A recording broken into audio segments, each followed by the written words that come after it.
उस वक्त की बड़ी खबर आपको बता दें, श्रद्धा हत्याकांड से जुड़ी इस वक्त की बड़ी खबर आ रही है, जहां श्रद्धा के कत्ल के आरोपी आफताब को लेकर बड़ा खुलासा हुआ है।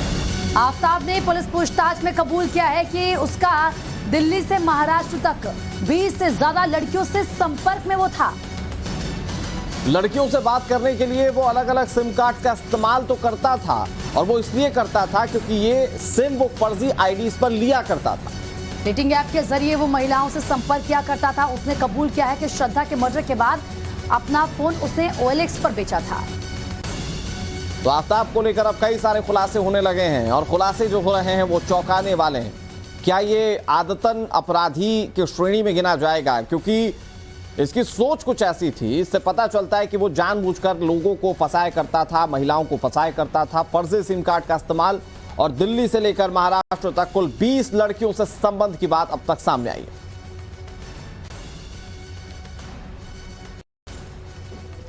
तो देखिए, आपको बताते हैं कि आफताब ने अपने इस नए कबूलनामे में क्या कुछ और कबूल किया है। देखिए, उसने एक बात तो कबूल कर ली है, जो सुपर एक्सप्लोसिव खुलासा हम आपके सामने रख रहे हैं कि 20 से ज्यादा लड़कियों से उसकी दोस्ती थी, और ये महाराष्ट्र से लेकर दिल्ली तक का सूरत हाल उसने बताया। और हर लड़की से संपर्क के लिए अलग सिम का वो इस्तेमाल करता था। अलग अलग लोगों के नाम पर ये सिम लिया करता था, ये बचने के लिए ऐसा करता था। महाराष्ट्र से दिल्ली तक कुल 20 गर्लफ्रेंड्स इसकी बताई जा रही हैं। इसके अलावा डेटिंग ऐप से महिलाओं से वो संपर्क करता था, डेटिंग ऐप का वो इस्तेमाल करता था। और श्रद्धा के मर्डर के बाद OLX पर उसने अपना जो पुराना फोन था उसको बेच दिया था।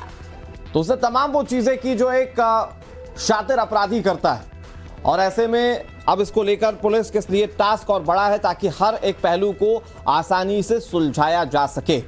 जरा बातचीत के लिए हमारे सहयोगी मोहित ओम इस वक्त हमारे साथ दिल्ली से लाइव जुड़ चुके हैं। मोहित, जो और नए खुलासे हुए हैं, जिन बातों को आपने कबूल किया है, वे हैरान करने वाले हैं। दिल्ली से लेकर महाराष्ट्र तक 20 महिलाओं से संपर्क में था, और क्या कुछ खुलासे हुए?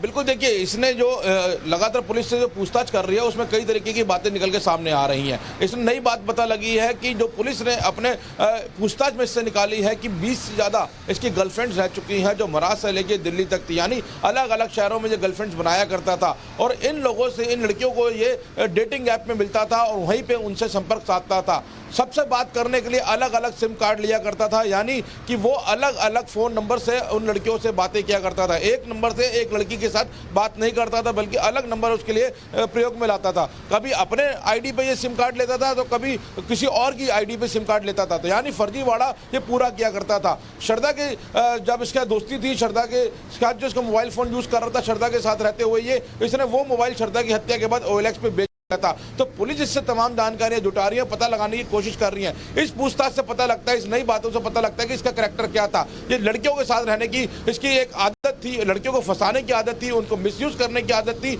और जब इसका काम हो जाता था वो अपना फोन नंबर बंद करके वहां से गायब हो जाता था।